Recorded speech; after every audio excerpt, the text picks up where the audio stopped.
Tervitus tulemane e-poodnik. Alustame sellest, mida on vaja enda e-poe pidamiseks. Veebipoe pidamisel on oluline usaldusväärsuse loomine.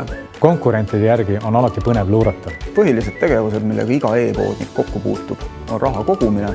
Nüüd rohkem kui 5 pakki päevas, siis õige varsti saad sa aru, et sa ei viitsi seda, mis teha. Mina pean Facebooki piksli puudumist täiesti konkreetselt digikuriteoks. Turundus OÜ on selline one-stop shop. WordPress on Eestis kõige levinum sisuvaldustarkvara.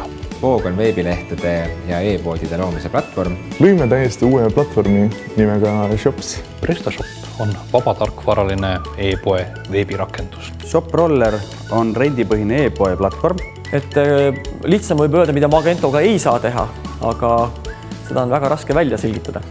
Meie arendaja teeb maagiat ja sinu e-pood saab valmis. Nagu sa nägid, e-pood ei ole tegelikult midagi keerulist. Suur tänu sulle igal juhul ja edu uue e-poe avamisel ja digiturundamisel. Aitäh!